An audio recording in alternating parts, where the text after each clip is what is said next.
This is Joe Coleman, the new television champion, the super soldier, the genetic jackpot, the Jack Knight, the Tan Lantern, and the master of the universe.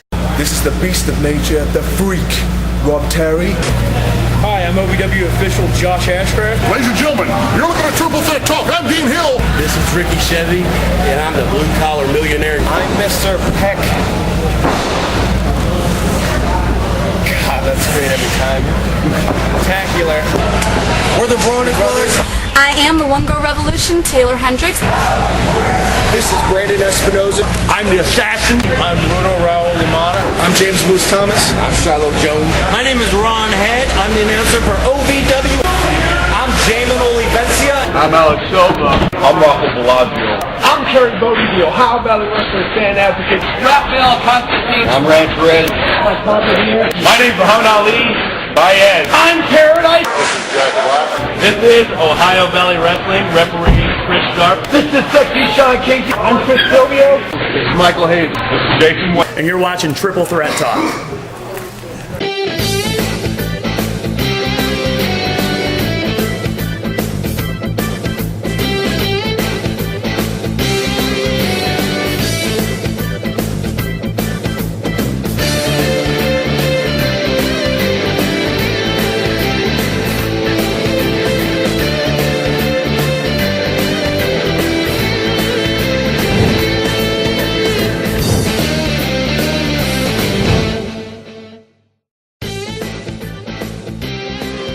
Everybody, Triple Threat Talk, episode 81. Big B alongside here, Postmaster Joe, Jimmy Biggers. The doctor is not here this week. Any updates on the doctor? Why he's not here? He's in some issue. No, he was just taking care of some business, some personal matters that he needed to get done this week. I guess some beginning of the year kind of stuff, you know. Right. Who knows? Maybe he's filing his taxes early. I know, who knows with the doctor. But on the show this week, obviously we have your views or questions as always. Of course, we talk about the big upset in college football last night was Louisville Cardinals winning the Sugar Bowl. We'll get to that a little bit later on. Of course, we have some, our headlines usual with NFL, some tennis topics, some bowling. Yes, some bowling. But of course, as always, we start with our views or questions. Yes. From the Bucket 5. If the NHL comes back this season without being canceled, what will change both on the ice and off the ice? I mean, like I said before, I don't think it's coming back, to be honest with you.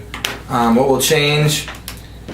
I don't think anything's going to change on the ice. Maybe behind it, maybe some, things to prevent this from happening again, behind closed doors to make sure a lock has happened for a third time, because it's the second time in 8 years that they're potentially going to cancel the season. So, pretty much they need to fix this. If they do come back for a season, which, like I said, I don't think it's going to happen, they need to really buckle down and figure out, okay, how can we do things to prevent the sport from, going non-existent, because that's where they're heading towards. Right. They need to work on a longer CBA, which I think they're trying to get 10 years, which is good. The last time the CBA was only for several years, and that was why we've been presented with the lockout yet again. It kind of hurts the brand a little bit, so they're going to have to do something to get people back into the sport for sure. Right. Also from the Buckin 5, he wants to know, what would your video game, movie, or TV show of the year be? Video game movie? Well, primarily they're pretty awful. Video game movies, just the studio tries to rush the movie in course with the game, or vice versa, and it just, it doesn't really capture the essence of what the game was trying to do in the first place. I would say nothing, honestly. Video game movies this year were not that great. I saw Silent Hill. I thought it was good, but it apparently got horrible reviews. It did absolutely terrible at the box office, and the ratings, matched that. Right. TV show of the year, I could pick from something. I could pick Boardwalk Empire, Hell on Wheels. If you're looking for a comedy, Big Bang Theory. Those are my kind of shows that I think were the year. My favorite shows that I don't. Oh, also, of course, Vegas and Revolution. I like those as well. Yeah, I agree. Boardwalk Empire, Vegas, Justified. All those are good TV shows. And video game movie, like he said, there's not really a good video game movie out there that I would recommend. Your other question regarding who we think will win Alabama versus Notre Dame, we're not ignoring your question, but we will get to your question when we talk about college football during hold on to that. From Against All Odds 20, what is our predictions on breakout stars in WWE in 2013? Breakout stars. Well, this year you had Dolph Ziggler, obviously, I think is the clear-cut favorite. Ryback, and Cesaro. So this breakout star thing, you could potentially say I don't think breakout star necessarily means new talent. I think people that are just going to break out. I really think, hopefully this year Cody Rhodes gets what he deserves. He's been, the injury kind of set him back a little bit. I think with what they were trying to do with him push-wise. But I think this year, by the end of 2013, you'll see Cody Rhodes be world champion at least once. I think Sheamus is going to continue his run he was doing. Mm-hmm. Also, surprise person that I think is going to get really up there is probably Kofi Kingston. I potentially see him being the main event scene after his loss to Wade Barrett for the Intercontinental title on Raw. I think he's going to get pushed more. I think they were happy with what Kofi did with the Intercontinental title, and now I think he's going to move on to bigger and better things in terms of that. That's my predictions. I mean, like I said, it seems like it's going to be a good year because WrestleMania is right around the corner, and I think they're going to really do some stuff in these next couple of months. Yeah, I think anybody that is in the Shield will be very highly spotlighted and will definitely have a very big year. I'm not so sure about Ryback. I'm kind of on the fence about Ryback. I mean, yeah, he could continue, but I think with him not really being in the headlining WrestleMania picture, that he may lose some of his light, some of what he's gained. Right. But some other, like you said, maybe Cody Rhodes. I look for Wade Barrett to probably continue to climb. So it should be a good year for wrestling, and it's always good to see. Plus, there could be some coming up that we haven't seen yet. Right. It could make a big impact along the way. So, also from Against All Odds 20, a video game question.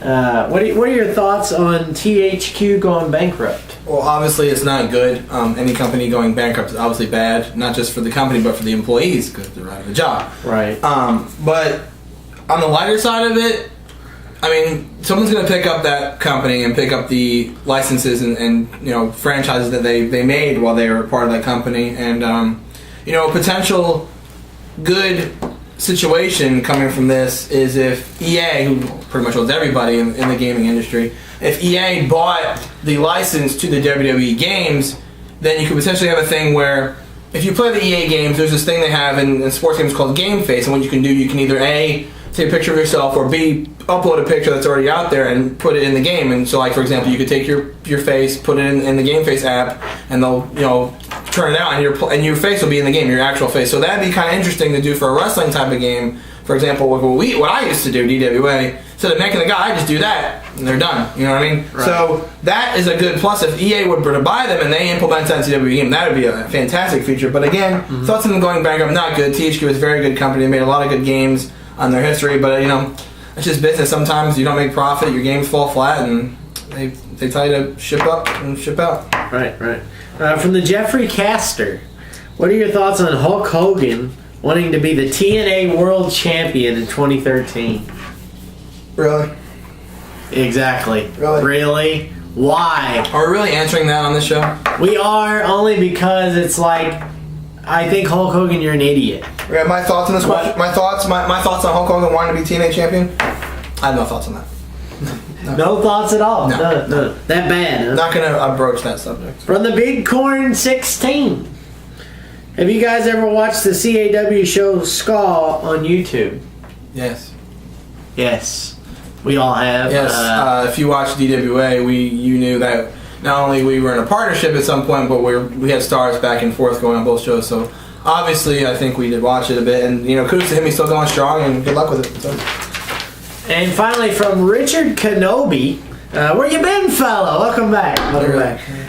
What are your guys' most anticipated movies for this coming year? Iron Man 3, There's a new Wolverine movie coming out. Looks very good.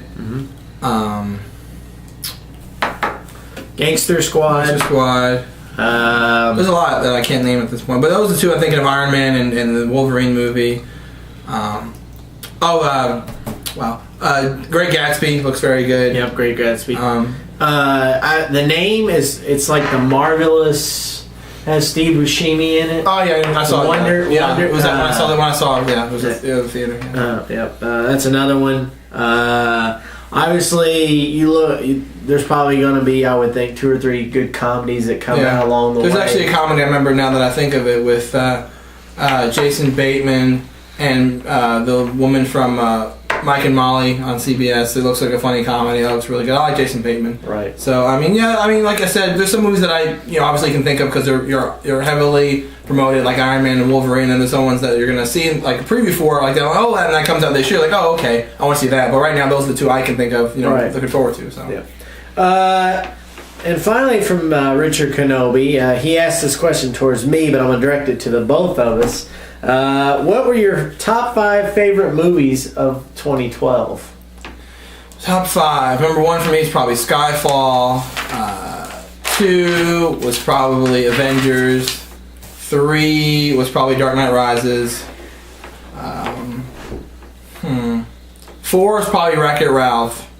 And then 5 is the movie I saw last week with Les Mis. That was excellent. Did a good job with that. But I like Skyfall a lot. I thought Skyfall was excellent. I don't really have an order, but just like 5 movies that I saw I really enjoyed in the theater. Jack Reacher, Rock of Ages. Yeah, that's good too. I know we saw that in the theater.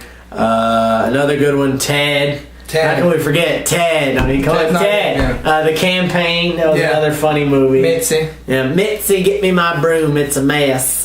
Coaching situations are nice. Absolutely. Just some good movies there. So we want to thank everybody for all the questions, comments, quandaries, queries, and criticisms. And with that, it is my turn to anoint the Viewer of the Week.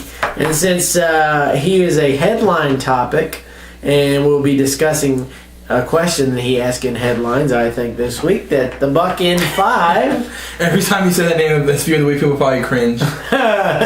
You are this week's Triple Threat Talk episode 81 Viewer of the Week. So with that, we'll move on to headlines here. Since the doctor's not here, don't worry, we won't submit you to that cheesy intro music. Exactly. Because we didn't do it last week because we forgot. So we're going to kick things off, and we'll head it over to Big B as he has a tennis update regarding Rafael Nadal. Okay, so when we were last here, we said that he wasn't playing in Abu Dhabi, the exhibition leading up, the tournament he was going to play before the Australian Open. So I was like, okay, how's he going to play the Australian Open? We're not going to find out. We're not going to find out how he's going to play the Australian Open because he's not playing at the Australian Open. Nadal actually is out of the Australian Open due to a stomach virus. Because it was kind of early that he announced he wasn't going to be in the Australian Open because of this virus, and then there was talking to his uncle, his coach Tony Nadal, saying he needs to do all this prep work, and he's not going to make it in time, which it is what it is, and it's a shame because it's one of the people looking forward to. I think a lot of people that bought tickets to the Australian Open this year were looking forward to see him come back, seeing how he recovered from the knee injury, seeing how he would play now that he's been out since July of last year, that loss at Wimbledon. He hasn't played since then, and now he has to come back. Now his return is still delayed. I think he's looking to a late January, early February, and this I guess you can call it walkover or disqualification for Nadal's point because he's not going to be there. He drops out of the top 4 because right now the top 4 would have been Djokovic, Federer, Murray, and Nadal. Now Nadal is out. Ferrer jumps up that spot no matter what he does at the Australian Open. Ferrer jumps to number 4. Nadal is 5. It's the first time Nadal's been out of the top 4, I think, since 2006, which is a long time ago, it seems like. So, I don't know what to think of this because, like I said, people are looking forward to him coming back. Now, he's not coming back, and I've said on the show numerous times, I don't think he has 2 more years in him. I think maybe a year, maybe 2 years is the max Nadal has left. It seems like he's always having knee problems. It seems like every time Nadal loses to somebody in a tournament, they always find out later he was having problems with his knees. I just don't think he can go much longer, to be honest with you. I think, and I read something the other day that the doctor said to Nadal, your knee's not 100%. Your knee's probably never get back to the way it was, which is not good to hear from a doctor's standpoint. So, Right.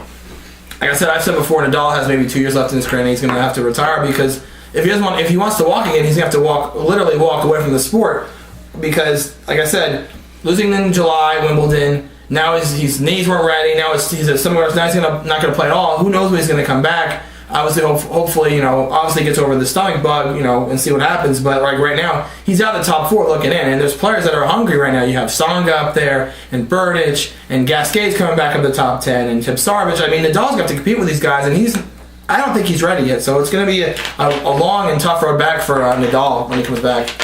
Right, absolutely, and we want to thank Big B for the tennis update. Absolutely, not having Rafael Nadal in the sport definitely hurts the sport because he is one of the top 5 greats when it comes to the men's side of tennis. Some NHL news, just a quick update. They're still at the bargaining table. It's been reported several times that a deal will be reached this week. I'm not so sure it's going to happen, but I guess we'll wait and find out on that. If a deal is reached, looks like about a 42 to 45 game schedule, with mostly keeping the current schedule with the remaining games intact. And when we get back from this commercial break, we will wrap up headlines and we will talk about NFL right after this.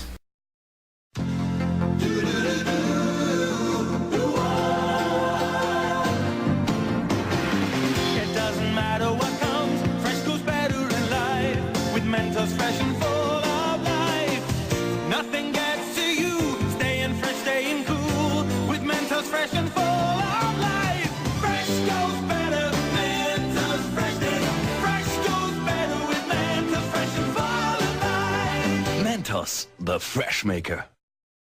And we're back here on Triple Threat Talk. This is Jimmy Postmaster Jones Biggers along with Big B Brendan DeMiro. And keep moving on with headlines here. Big B, Amari Stoudemire, making his return with the Knicks after missing the first 2 months with left knee surgery. Now with Amari's return, does this help or hurt the chemistry that the Knicks had before he was playing? And what kind of impact do you think he can have on this team?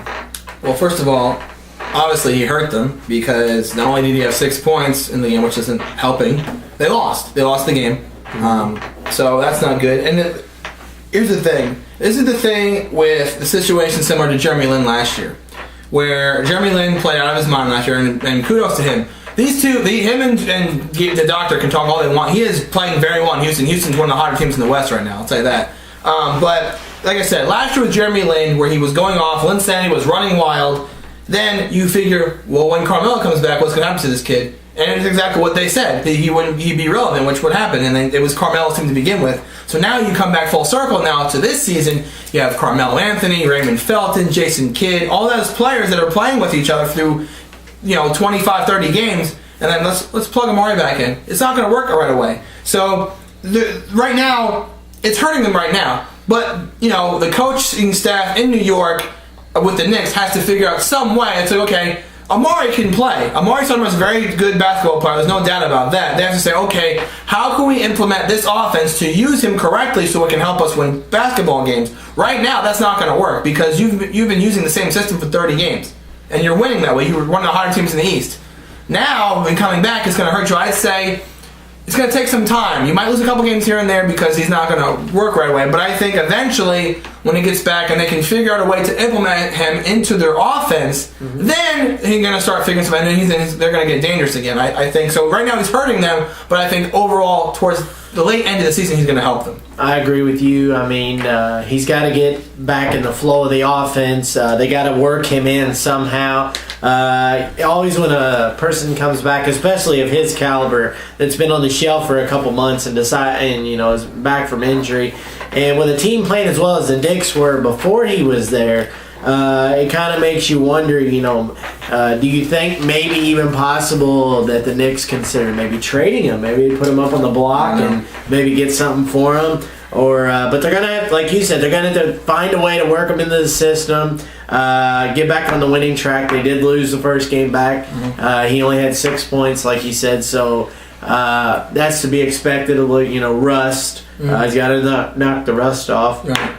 and he may have been in shape, but obviously he's not in basketball shape. Yeah. So you can't just dive right in and expect to have a quick performance for sure.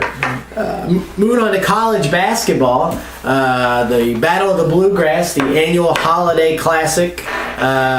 The University of Louisville 80, the University of Kentucky 77. U of L at one point had a 17-point lead. Got themselves in a bit of a foul trouble with 3 of their key players, Gorgie Zhang, Peyton Siva, and Russ Smith, all with foul trouble. And Peyton Siva actually ended up fouling out in this game.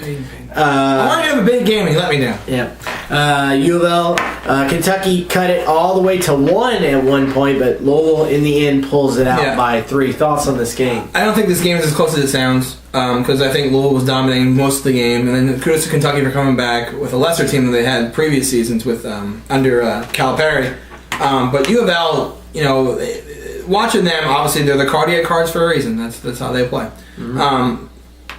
They have to stop making stupid fouls. Obviously, that's just costing them games. We'll get to stupid fouls a little bit later. And then they gotta make their free throws. That's all there is to it. Louisville played last night against Providence. They won big, but they were playing sloppy basketball. So that's another thing they need to fix. I mean, obviously, you can't play this way in the tournament and expect to win every game. It's just not going to happen. Right. So here's the thing: they played the same exact way against Kentucky last year. They get blown out. Kentucky destroys them this way. But because Kentucky's a lesser team at this point because they don't have the big names they had last year, Louisville's able to hang on and win this game. But they play this way against like a North Carolina or Duke in the tournament, they're done. And the one thing that strikes me with UK is last year, what a lot of people don't realize is Kentucky was preseason number 3 and they should be better than this. Last year, they had 3 players that had played the year before. They didn't have any leadership on the team other than Kyle Wilcher, who got hot and got Kentucky back into this game by bombing threes. The only thing that's the big difference here. They didn't have people to when they closed the gap to get them over the gap. They're freshmen. They don't quite know how to close out a game just yet in big time. They will. Trust me. This team's going to be dangerous come March. Absolutely. I hope so. One of the biggest stats from this game that kind of puzzles me is the fact that UK outscored Louisville by 21 points behind the 3-point line. Louisville's usually known for their 3-point, shooting, but it was Kentucky in this instance. Louisville made only just 3 3-pointers on 7 attempts. So that is another reason why Kentucky was in the game. They were hitting their threes. A stat that did hurt UK, they missed 10 free throws, including Willie Cauley-Stein, who that has to be the worst free throw shooting foreign I've ever seen. Went like an abysmal 0 for 6, 0 for 8. It was pretty bad. But, so it was a good competitive game. It's not the end of the season for either team, so if Louisville had lost, it's not, it's not like college football. Yeah, exactly. So, but it was definitely a good emotionally charged game, and if you love college basketball, it was one to tune into. Moving on to college football. Wow, what a hit! Yeah, the hit by Clowney from South Carolina in that game. If you're a defensive player, you have to love that hit. Nothing can be. And here's the thing, which is kind of frustrating to me in terms of this type of hit, is I have a feeling the way the NFL is now, that could potentially be a penalty. Well, we'll let the Triple Threat Talk viewers decide for themselves. Right. And they thought it was a dirty hit or a Well, I don't think it's a dirty hit. No, I don't think it was a dirty hit, but take a look here, Big D, if you roll the clip. So, like I said, this hit right here, obviously, what a hit. But this potentially could be a penalty in the Pro Bowl. Yes, because, like you said, the doctor can disagree all he wants, but he can't do that because he's not here at this point. That's right. But that hit that Cam Chancellor made on Vernier, that is a legal hit. That was a legal hit that Seattle had made on San Francisco. Everyone was saying it was a legal hit, but because the way the NFL is now, it's a penalty. 30 years ago in the 80s, that's not a penalty, that's just football. Right, absolutely. But South Carolina did come back, scored a game-winning touchdown with a backup QB with about 11 seconds to go. That's something Tebow did last year. Yeah, it sounds like it, doesn't it? To win the game, they defeated. Who did they defeat? The name of the team is slipping my mind at this moment. But they did win, nonetheless. Pathetic. Your Florida State Seminoles took care of Northern Illinois. They hung in there late for a while, but in the fourth quarter, Florida State showed their dominance and opened the can on Northern Illinois. Yeah, I like how everyone was saying that Northern Illinois, the quarterback Lynch, was is good all season. I didn't see that. Yeah. I didn't see him showing up. The next game we're going to talk about, that's what people expected from the next game. They expected the Florida team to roll over that team, and that was the case in the Orange Bowl because Northern Illinois. They proved that they didn't belong in that game. They proved that the spot they got was not warranted because they didn't show up against Florida State. However, the next game we're going to talk about is there's no arguing here. We're not being homers. We're not throwing hurt. It is the biggest upset in BCS Bowl history in terms of Vegas spread. Florida was a 14-point favorite entering that game, and Louisville wins 33-23 over the Florida Gators. Like I said earlier to you, that we're going to talk about fouls in this game. Florida showed so much lack of discipline in this football game. 9 penalties for 98 yards. Yes. You're not going to win many football games playing that way. And a lot of people, I didn't say this because Florida's a team that has come back in the fourth quarter numerous times this season, but people were saying after that first play from scrimmage where they threw a pass and it was tipped by Florida and Louisville ran it for a touchdown, that was the end of the game. I don't agree with that. But in terms of momentum, I could see where people would make that assumption. Because it's the first play of the game, you got the ball, you're trying to show, hey, we wanted to play the national championship, they're not worth our time. Let's prove it by blowing them out like Florida State did the other night. Right. Boy, were they wrong. Because Florida didn't show up last night. The score was not as close as 33-23. Louisville blew them out. It was a blowout, but the other team blew them out. And people can make all assumptions about not giving Louisville respect, and that's perfectly fine. Louisville played the way that he played, and they proved that they belonged where they belonged last night. And because Florida's like, oh no, we're not playing the national championship. Well, guess what? You blew your shot against Georgia by turning over the ball 6 times. That's your own fault. So now you got to play Louisville, and they're not going to feel sorry for you for not showing up. They're going to take the win. Exactly, like it says in that paper. Sweet. This is the headline in our local paper here, the Courier-Journal. As you can see, it says "sweet," and it shows a picture of Teddy Bridgewater. Teddy Bridge over troubled water. One thing about Gators, we all know that they can adapt to salt water. They can adapt to fresh water. They can even live in swamp water, obviously. Yeah, swamp. But apparently, they can't adapt to Bridgewater. I like it. I like it. Like I said, this, obviously there was speculation beforehand about Charlie Strong leaving and then whatever. Lots of speculation. And he said he was staying, so glad he's still there. This game to me shows how good Louisville could be next season because everyone's coming back. Bridgewater will be a junior next year. People are already putting him on the Heisman board for next year, which is really good for him. And they're saying the U of L is going to be preseason top 10. I would say so. I'm not getting ahead of myself, but the way Louisville looked last night, the way they looked, again, their schedule this year was abysmal. They had one of the easiest schedules in all the country. The ninth softest in the country. Yeah, 9th softest. So they should have a harder schedule next year, hopefully, because I don't think you get any easier than they had this year. But the way they played last night, you could potentially see a season similar to 2006, where they almost went undefeated and went to the Orange Bowl. Almost went undefeated and went to the champ, but they lost. They won the Orange Bowl against Wake Forest. That's a potential you can see from this team because, like I said, I love Bridgewater. I thought he played fantastic last night. I thought he should have been a Heisman candidate this year, but because he goes to Louisville, he didn't get a But now he shines on the big stage. Right. He shines against the mighty SEC. Oh, number 3 rated Florida. Yeah. Well, guess what? Yeah. They didn't look like number 3 rated Florida last night. Louisville, like he said, from the opening run back on the interception for the touchdown, and then the defense getting in a quick 3 and out, and then the offense marching right down, making it a quick 14-0. Florida is 0-15 when they're down by 14 points or more. So that's an outstanding stat. Hats off to all the U of L fans that were down there. Charlie Strong, thank you for that.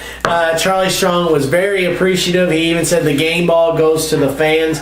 But what a performance by the Cardinals on offense. The Florida pass defense was making Teddy Bridgewater look like Peyton Manning. It was crazy. Like, he was having, the offensive line was giving him all day to throw. He made a couple errant throws in the third quarter and early in the fourth quarter. But other than that, awesome stuff.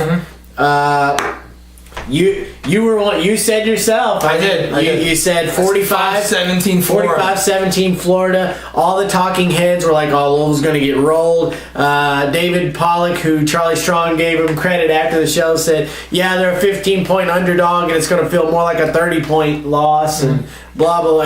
Kirk Herbstreit saying Louisville doesn't have a chance. I said if they, anything could happen if it was close. Going into the fourth quarter, Louisville could pull it out. I didn't expect anything like this, obviously. If you told me at halftime it was going to be 24-10, I would have said, okay, Florida's winning 24-10. Yes. If you told me it was 14-0 early, you would have said, damn, Florida's already rolling along. And so now we move to the national title. Okay. We'll get to that after the break, but I'll say one more thing before we get to break here. I was watching a lot of sports shows this morning, and no one gave Louisville the time of day to talk about this game, which is disgraceful. And I know we don't get a lot of recognition on the show for what we talk about, but it should get recognition because we're going to talk about Louisville because they deserve to be talked about. They played their butts off last night and proved that they deserve to be in this game, and Florida didn't show up, and that's their fault. So that's all to say about Louisville and the Sugar Bowl. And when we come back from break, Notre Dame plays Alabama in the national title game. Who wins? We'll talk about it after the break. Oh, hi, Tom. Hey. My little boy loves playing football. It's a great game. But what is the NFL doing to make the game safer? We're doing a lot. Carl? Well, Tom, we're developing new rules to better protect our players. And over the next decade with the NFL Players Union, they're dedicating more than $100 million for medical research. Wow. As well as supporting the development of better and safer equipment. And I feel a lot better about him playing. Love to meet the little guy.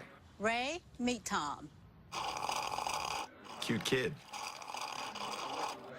And welcome back here on Triple Threat Talk. Jimmy, Postmaster Jones Biggers, and Big B, Brandon DeMiro. And we were talking about college football. And now the Big Daddy, the one that everybody's been waiting for. Undefeated Notre Dame. Finally making it back to the national title game to go up against the SEC powerhouse, the Alabama Crimson Tide. Big B, break it down. Who you got? Well, before I break that down, I want to say one thing about the game that's happening tonight. Well, this will be on Friday, so yesterday. Well, this will know the winner when the show's up. But Oregon and Kansas State. I don't know what to say about this game. I think it'll be 45-38. A lot of points will be scored, both high-powered offenses. I think Kansas State wins, and I think the reason they win is because of Chip Kelly. There's all these rumors going around that he's going to go to the interviews with the Browns and the Eagles and the Chargers and the Bills. That costs your team because you're saying you can hear all this stuff because you see it on TV, hear it on the radio, you read it in the paper, whatever. You see that your coach, your leader of your football team is leading you tonight to the Fiesta Bowl last night. Fiesta Bowl against Kansas State, a very good team, a potential national championship game if they didn't, obviously lose early in the season. And you see, after the season, he's just splitting. Okay? Why should we play? I mean, obviously they want to play for themselves, which he may not go anywhere, though. Well, but he may not. He may not, but it's out there that he potentially. So that causes a distraction. Right, it does cause a distraction, but it is possible he may not. Not but I think Kansas State wins this game. Yeah. Anyway, so back to the big one, the Big Daddy. Which on the flip side, I know we talk about wrestling as well. Wrestling has to step up their game too because this is a game people are going to watch. So they have to do, they got a lot planned for next week. Yeah, I know that. A lot. So Notre Dame, Alabama. No one's giving Notre Dame a chance. They're undefeated, which kudos to them is very good. They have a very tough defense. I love their running back. Their receivers are very good. But they are not winning this football game. Not winning this football game. I say 24-14 Alabama. Again, I hope I'm wrong. I like Notre Dame. This would be a great story, just like last night with Louisville. No one gave them a chance to win, and they proved that they belonged where they belonged. Now Notre Dame has to do that January 7th. They have to prove that they belong where they are. Do I think they can do it? No, I don't. I think Alabama, it's like it's destiny for them to be where they are. Like I said, they lost to Texas A&M, pretty much threw them out the window as far as national championship is concerned. Then they play Georgia, and Georgia makes a mental errors to lose that football game, and Alabama's now thrown back into the mix for the national championship. So it's like Alabama was destined to be here again. So I think it's just, destiny calling again for Nick Saban and the Crimson Tide. I like Alabama in this game, so in 24-14. The SEC has been absolutely average this bowl season. I think they're like 3-3 and maybe 3-4. That's why I pick Alabama, so I don't think it's going to continue. So. Alabama is the number one. They got one loss on the year, however. To Texas A&M, Johnny Football and company went into Tuscaloosa and pulled off the upset victory there. When it comes to this game, and it comes to Nick Saban, I think the big game experience and the big time atmosphere is all on his side. Brian Kelly's never been there before. It's a great story for Notre Dame. I dislike Notre Dame. We all know this from past episodes. I don't think they should be in this game just because they don't play in a conference, so why do you get to be in the national title game? I don't agree with that, but... Yeah, I know. That's another argument for another day. Right. But with that being said, I'm actually, even though I don't want to, I'm calling the upset here. Okay. And I think it's going to be a low-scoring game. I'm going to say 21-17. Notre Dame wins. And if I'm wrong, like I said, I'm wrong. I'd rather Alabama win if I had my choice. Let me ask you this, though. Since you said earlier that Notre Dame doesn't belong in this game, if your pick is correct, would you change your tone? Would I change it?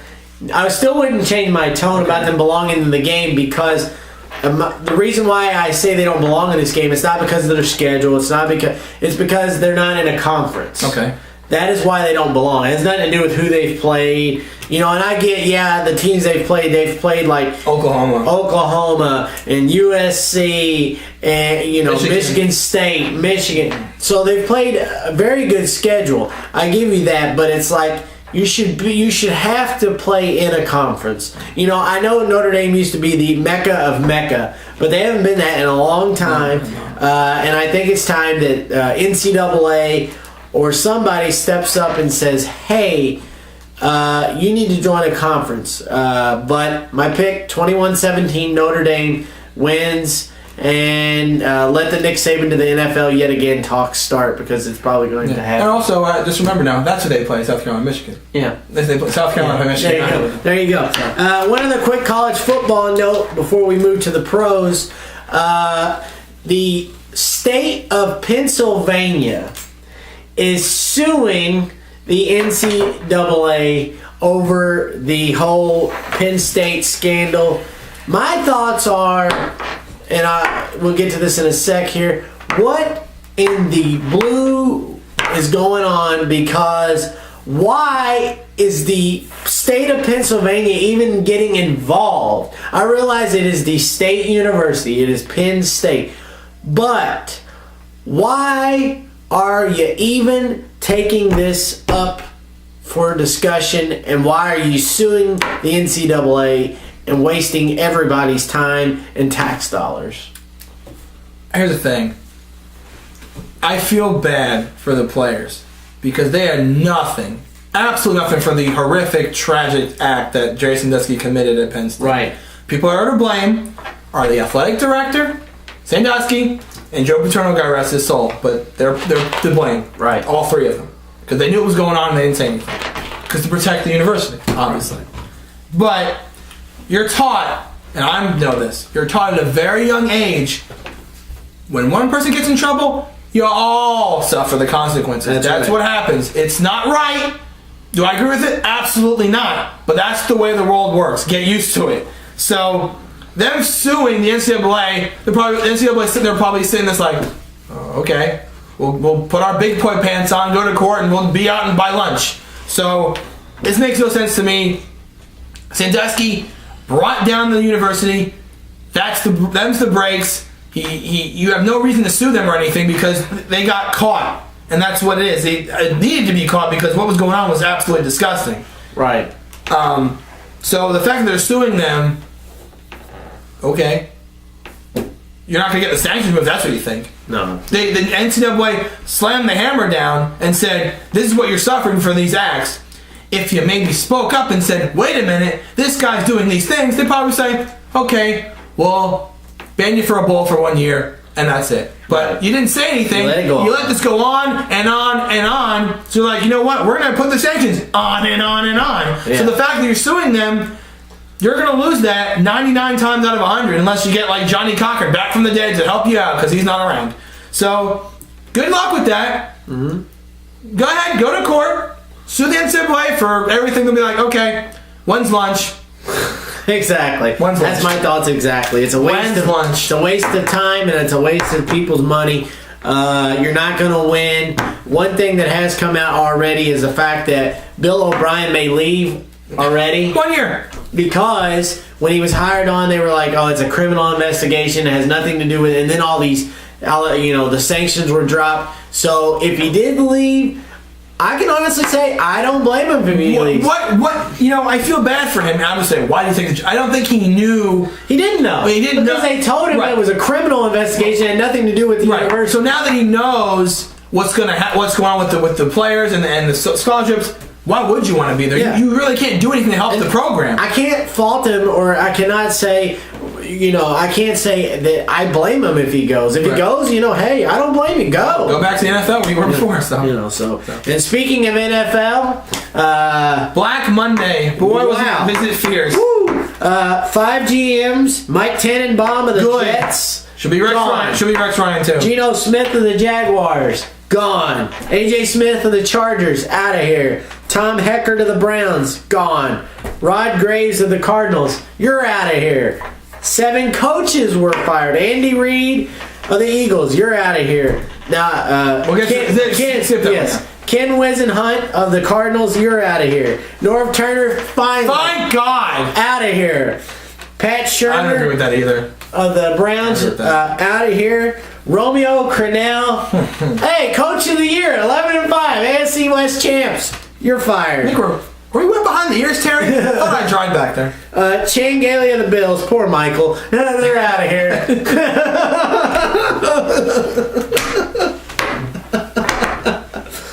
And this last one is absolutely absurd. This last one, I was so mad when I found this. I'm like, really? Apparently, Devin Hester's so mad he's going to retire. That's the thought. He said, I'm so mad I might just go ahead and retire. He said that? Yes. Okay. On Monday, it came out. The players were absolutely furious. And obviously, you know who we're talking about. Lovie Smith, fired by the Chicago Bears. They missed the playoffs this year. Lovie Smith had a better winning percentage than Mike Ditka. He had a better winning percentage with the Bears than Mike Ditka. I don't understand it. I understand it. I don't like it, but I understand. I said even before Sunday, I said if the Bears don't make the playoffs, which they did not, the Bears would fire Lovie Smith. I don't like it, but that's how the Bears were.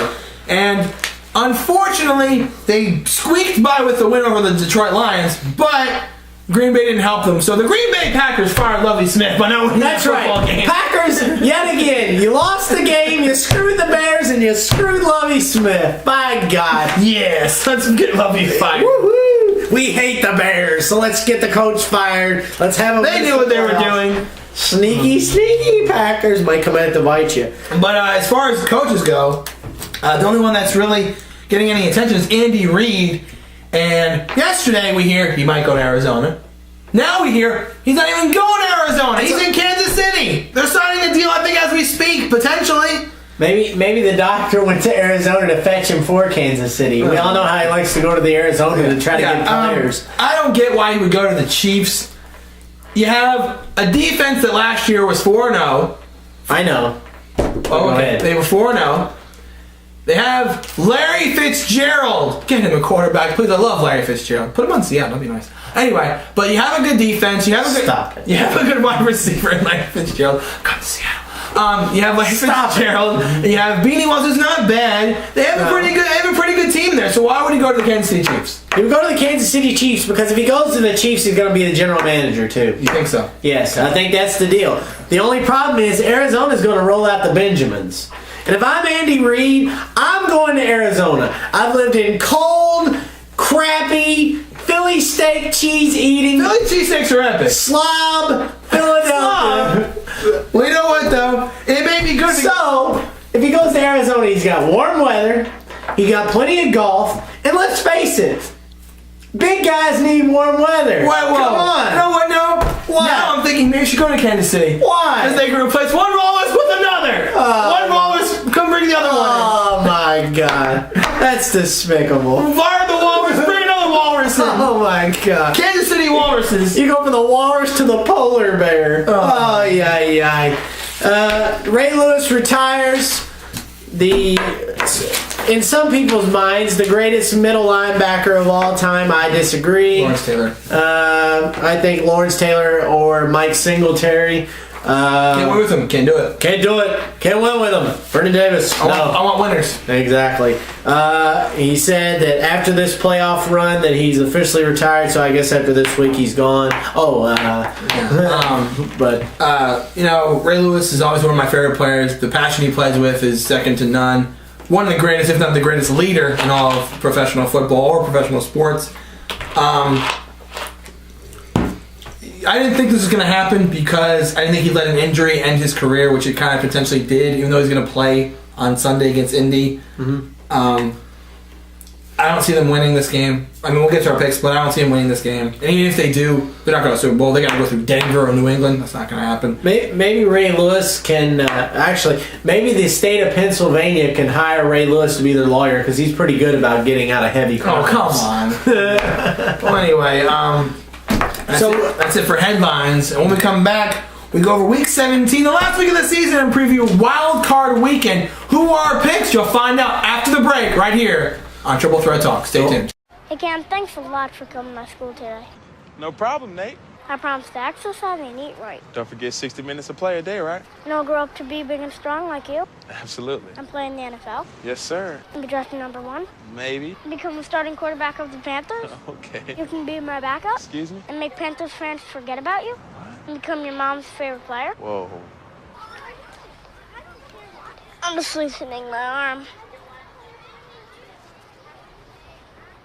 Welcome back here on Triple Threat Talk. Postmaster Jones alongside Big B. And now we will delve into Week 17. The last week has come and gone. Just like that. Playoffs have arrived. Let's go over a couple of games last week. Just kind of spot check. Since it is the last week of the year, let's just kind of give it, each game it's due. Patriots, Dolphins. 28-0, New England. This game was surprising to me because last time they played, New England almost lost. It took an onside kick by the Patriots, the Dolphins to try to potentially come back from the game, and the Patriots recovered, and that was the end of that. So I think it's a pretty good win for New England heading into the postseason. Chargers beat the Raiders. Who cares? Bring me my pillow. Yeah. The 49ers have a little trouble early, but they put away the Cardinals late. I picked Arizona. And in the beginning, I was starting to get a little bit of hope. They were going downfield. Their quarterback, let's say this much, okay? They have used Kevin Kolb, hasn't worked. John Skelton, hasn't worked. Ryan Lindley, God, it did not work. He put this guy named Brian Hoyer in. He played the best out of all of them. And they still lost. But Arizona's terrible. They are terrible. In a battle of the backups, the Bengals beat the Ravens 23-17. The Steelers beat the Browns. Yeah, okay. I picked the Browns. I picked the Steelers. They did win. I didn't know Thaddeus was going to play.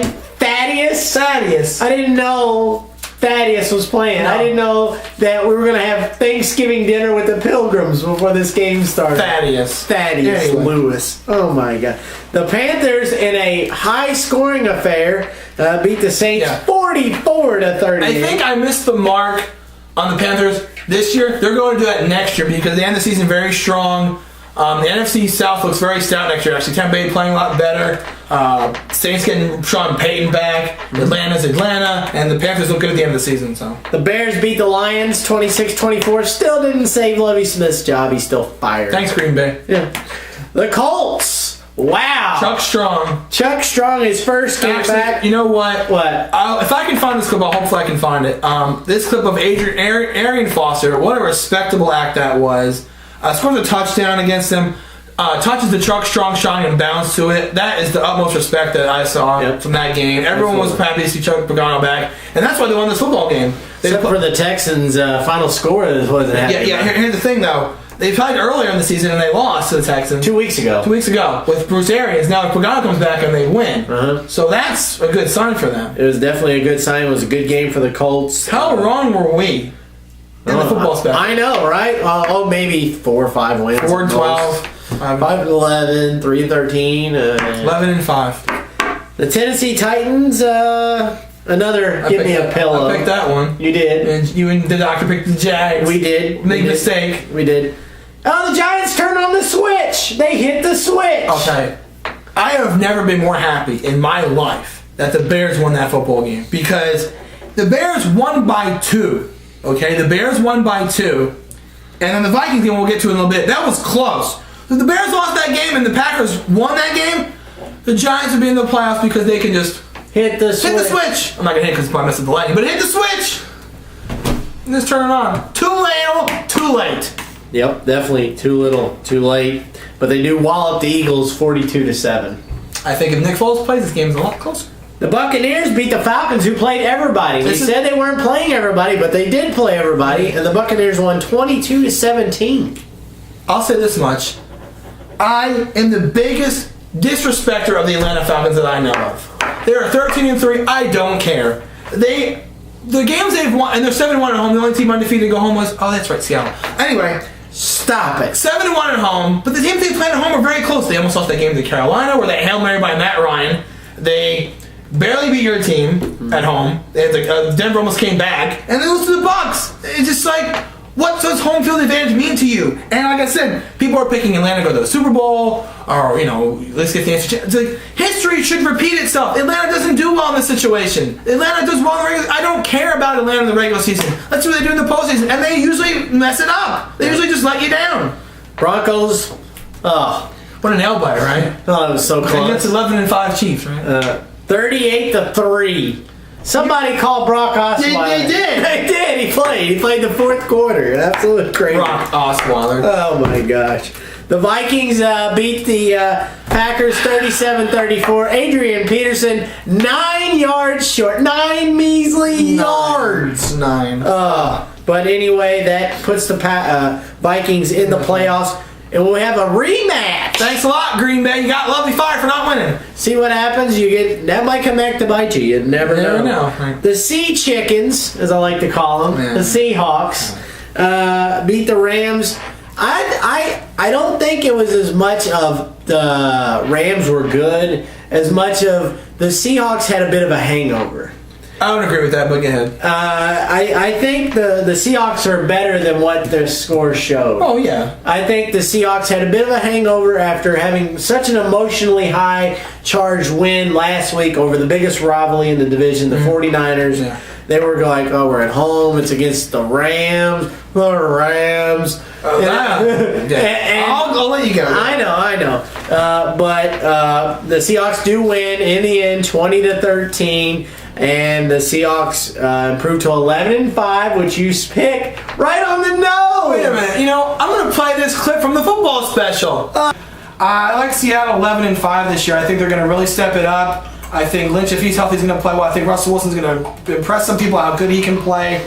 And I'm looking forward to seeing how this team goes. So. You look rather befuddled in his statement. Why don't you retire? I'm 11-5. Yeah, that's my. Who's their coach? Pete Carroll. Where did Pete Carroll coach before? USC. Before that, where was he in the pros? Patriots. And where else? The Jets. Thank you. That was years ago. That's what I'm saying. That's when he still had not gray hair. So thank you. Okay, you're talking about a Pete Carroll coach team. They will not see double digits. They will not see double digits. Okay, even though they had a losing record, bear in mind the first year he was with that team, they went to the playoffs and beat a team where everyone said they're not going to beat the Saints, and they proved everybody wrong. Oh, I'm not taking anything away from him being able to motivate a team for one game. One game. A whole season?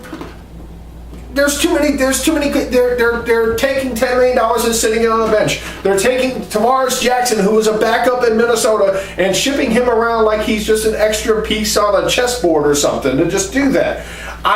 There's too many things. Marshawn Lynch is a great player. Love that run. What else has he done? He's got a point. One run. 6-10, Seattle. Oh, 11-5. Terry, he can motivate him for one game. 6-10. 6-10.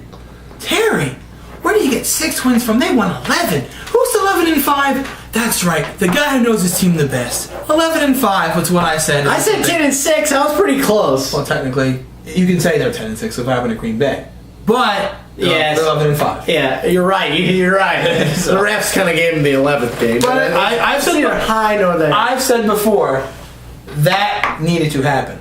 That play needed to happen because that brought us the refs back. Yeah, if that doesn't happen, we might still be Republican refs now. Who knows? Oh God. Who knows? That would be terrible. So we should all applaud Seattle for the great play. Anyway, I'll say this: the Rams are no joke.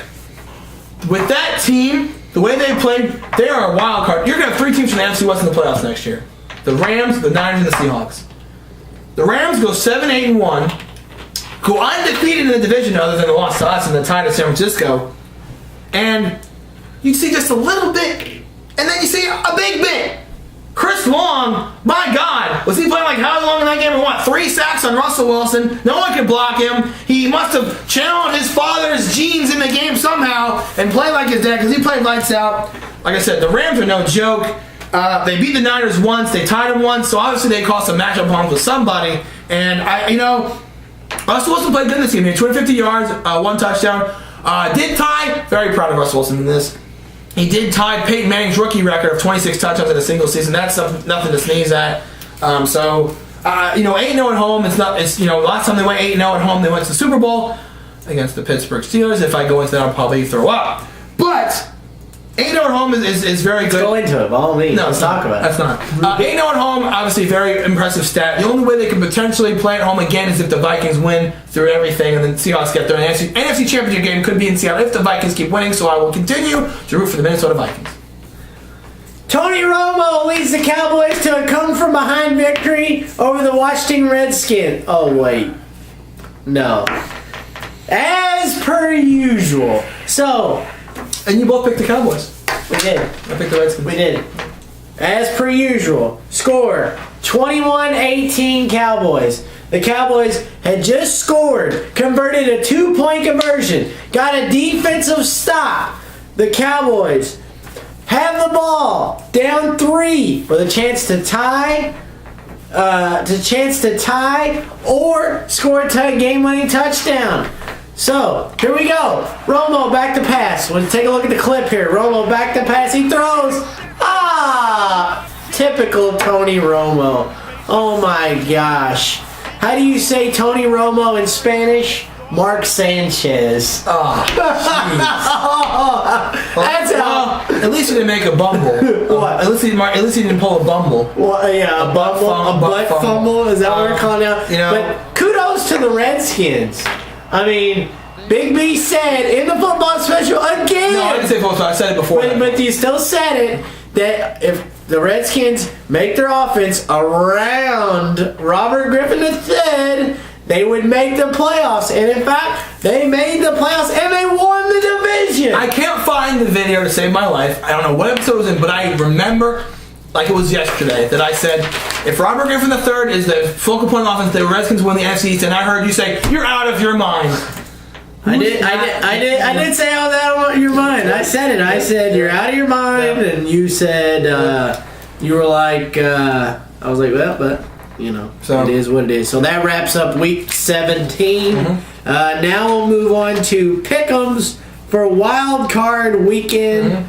And we'll start with the Minnesota Vikings against the Green Bay Packers. Right, before we get to that, the two teams that have byes, the NFC, the Falcons have home field advantage and a bye, and San Francisco has the bye as well. The AFC, the Broncos have home field advantage and the bye, and so do the New England Patriots have a bye this week as well. So now, Packers and the Vikings. A rematch of last week. They've played twice this season. Both victories going to the Minnesota Vikings. Almost over 400 yards rushing by Adrian Peterson in 2 games. They're going into the frozen tundra of Lambeau. As much as I want to pick the Vikings because of what could happen potentially, I don't know if Seattle plays and they can win and they play at home against the Vikings in the NFC Championship. It is so difficult in this league to beat a team 3 times. 3 times. That's why, for example, say Seattle lost at home, San Francisco. They're a favorite if they play San Francisco in the playoffs because they've lost twice. Right. I can't do that this time. I can't pick the Packers. I just can't. Usually history would say 3 times, and you usually think that that's not. Their defense looks bad. Their offensive line can't block for Aaron Rodgers. He got sacked more times than anybody that I know of. He got sacked 8 times against us in Seattle. 3. The Vikings are looking good. I'll say this much. I still am picking the Vikings, but if the Vikings cannot run Adrian Peterson, they don't win this game. Not even close. Because if they can contain Adrian Peterson, Christian Parker's not going to win this game. Absolutely not. But I think, like I said, 2 games, he's got almost 200. He got 210 the first game and almost 200 the second game. Obviously, they can't figure him out. So I picked the Vikings in this one. The doctor took the Packers in this game. He sent his picks in for us to give out, and I myself will also pick the Packers. The Cincinnati Bengals versus the Houston Texans. The doc takes the Texans. Who do you like? Well, as a fan, I would like to see the Texans win because if they win and then the Colts win, the Broncos would play the Colts. Which, my God, would that be a game? Woo, that would be a game. But I can't do that. Houston started, in their first 12 games, they went 11-1. 11-1. Their last quarter of the season, they went 1-3. Literally backing into the playoffs. The Bengals played tough down the strip. They got beep, beep, beep. Yeah, you're backing up. What are you doing? Backing into the playoffs. Have you never seen a garbage truck when they back up and beeps? I know. The Houston Texans are like a garbage truck. It's a thing from Seinfeld. George goes, beep, beep, beep. And Jerry's like, I don't watch Seinfeld. Back it up. What are you doing? Anyway, the Bengals got a good defense. They're playing great at the right time. Andy Dalton's playing well. I love A.J. Green. I pick Cincinnati. Houston looks bad entering the playoffs. I pick the Bengals. I could be wrong, but I like the Bengals at this point. I'll go with the Texans. Wow. Yeah. It's okay. The Indianapolis Colts go on the road to Baltimore. Who's the doctor pick? He picks the Colts. In an upset. He had a good career. It's not going to continue, Ray. I like the Colts. The Colts are playing very tough. Chuck Pagano's back with them. Even though the Baltimore Ravens are at home, I like luck on the Colts. Sorry, Colts fans. Sorry, the Cinderella season comes to a close. Whoa! I picked the Ravens. I said earlier you were picking the Colts. I changed my mind. Flip-flop, huh? The Seattle Seahawks, and your heart will be torn through the strings, play the Washington Redskins. How much time is on? Go ahead. Come on, pick it. Pick it, Seattle is a 3-point favorite on the road. On the road. Doesn't sound right to me because they're on the road. I think they're better in every aspect of the game than the Washington Redskins. Their defense is clearly better. So are you calling? Their running back, I think, is playing better. Their quarterback is playing better, I think. And here's the thing: if RG3 was healthy with 2 legs, I might pick Washington. But I think Seattle wins this game. I pick Seattle. I picked the Redskins. And when we come back, we will wrap things up.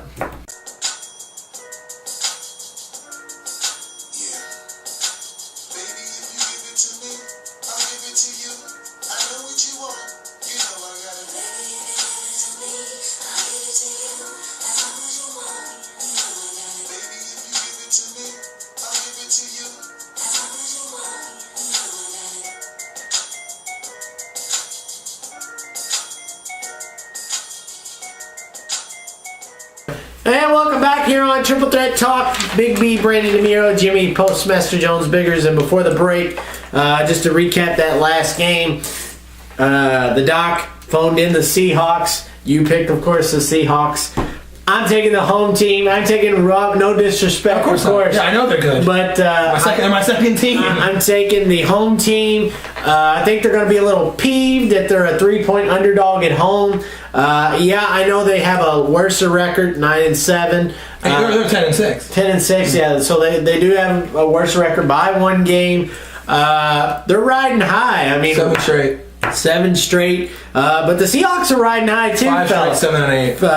5 straight, 7 and 8. Of course, we all know who has the best winning streak headed into the playoffs, the Denver Broncos. But that's another one. We called that right on the money. We did call that right. We also 13-3. Yep, we did. So that wraps up Pick'ems for Wildcard Week.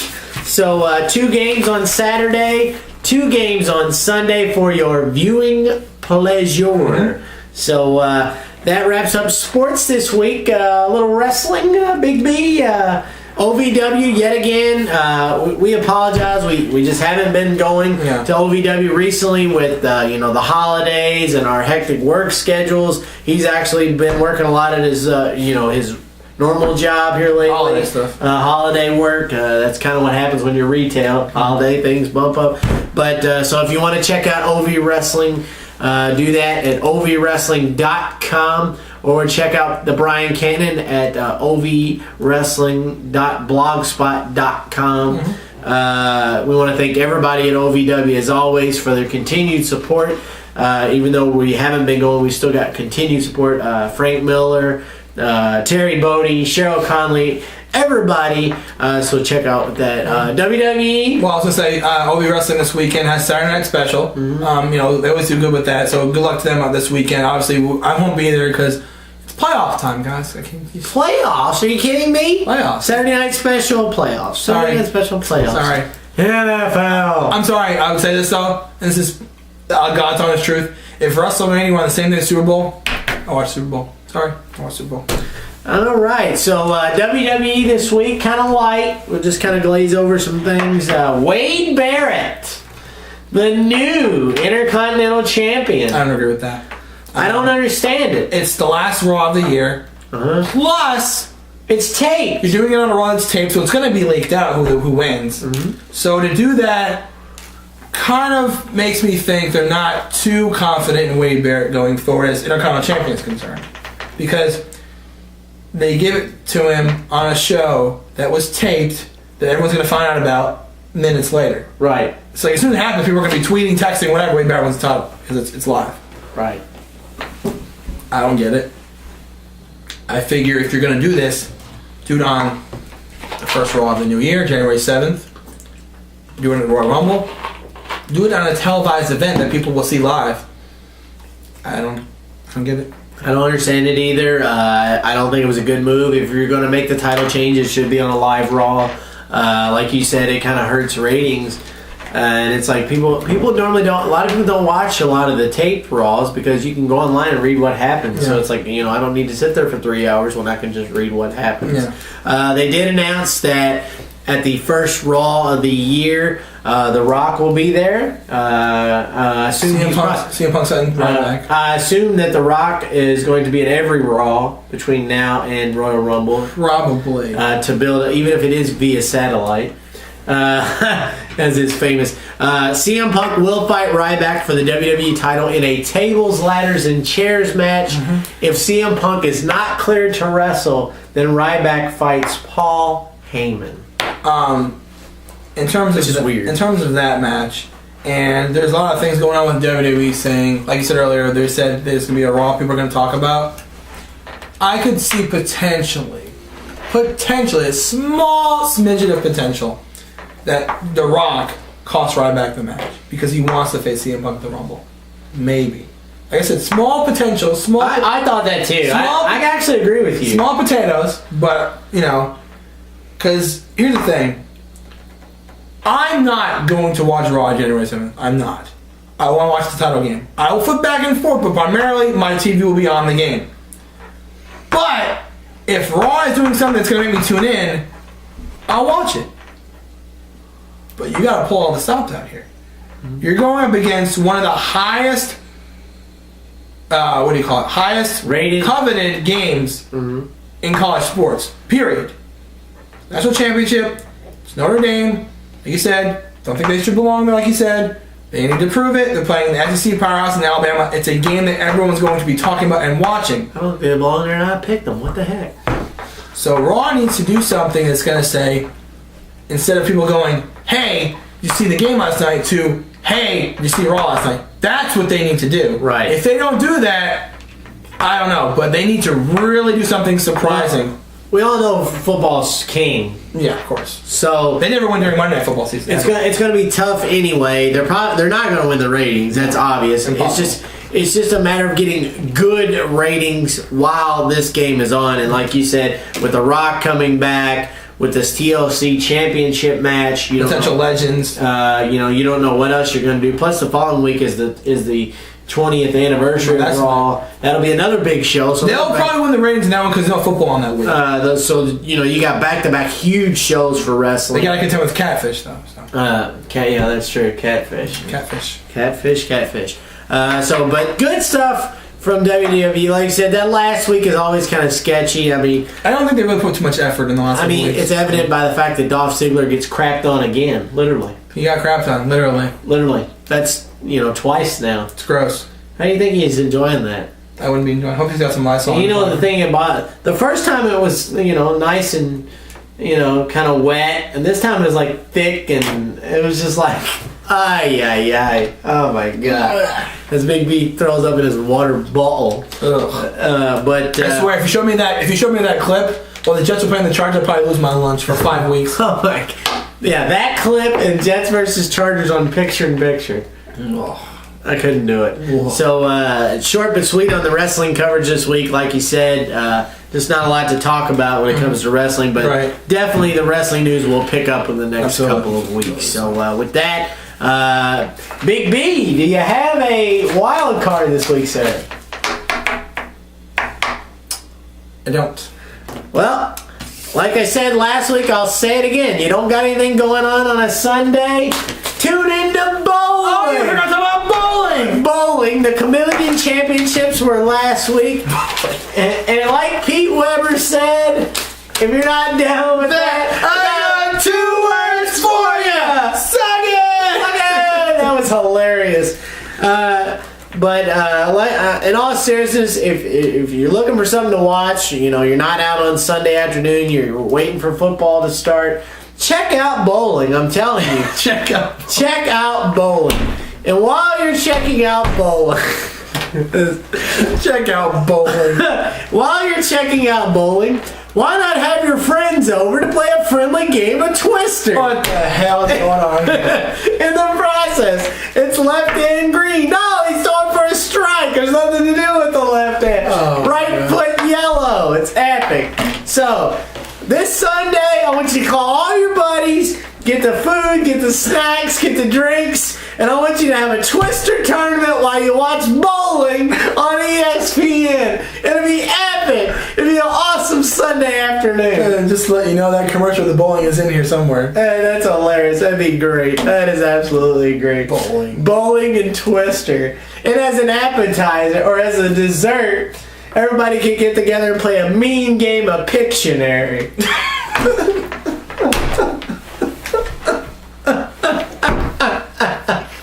And Big B is officially all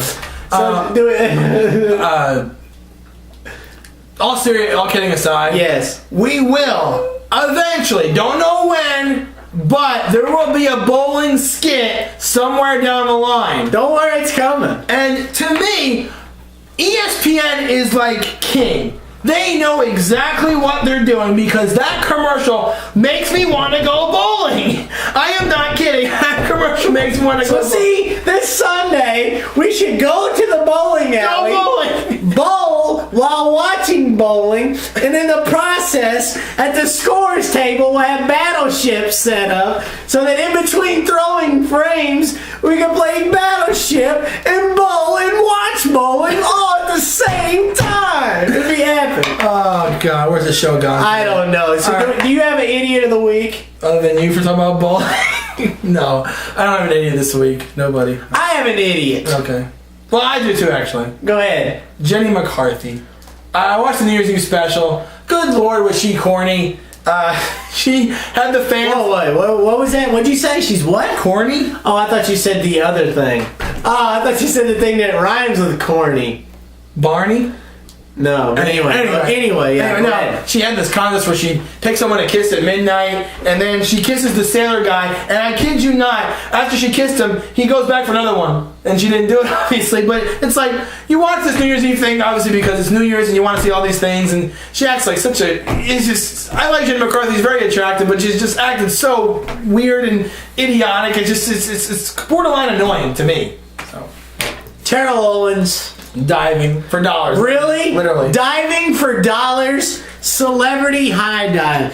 One of the greatest wide receivers of all time, and you subject yourself to high diving. Are you kidding me? And the fact that Fox is actually approved this to be a show doesn't surprise me. Is ridiculous. That doesn't surprise me. Well, that's true. But you know what? One thing is glaringly missing, Big B. If you're going to have a celebrity high diving show, which a bunch of third-rate and overrated and no talented celebrities, why not have a diving show starring David Hasselhoff? Yes. I mean, for God's sake, he was the head lifeguard in Baywatch. So this show is a sham. The fact that you don't have David Hasselhoff. What about Pamela Anderson? Why not? Pamela Anderson too. So Fox, for that matter, and Terrell Owens and Jenny McCarthy, it is a triple threat talk idiot of the week. Oh my God. So, I'd much rather play Old Maid than watch celebrity high diving. Old Maid. So if you want to play Old Maid, or like us on Facebook, like us at facebook.com. Triple Threat Talk. You can follow us on Twitter. Maybe find out things about Old Maid at Triple Threat Talk. Twitter at Triple Threat Talk. You can send any kind of question you have, maybe about Old Maid at Triple Threat Talk at yahoo.com. So for Triple Threat Talk, this is Big B. This is Postmaster Jones, and I'm going to set up the Twister board right as we speak. I'm getting ready for the big party. Enjoy all the football, enjoy NFL playoffs, and most of all, enjoy bowling! This is Big B signing off saying go Hawks and go bowling. Cardinals! Bowling.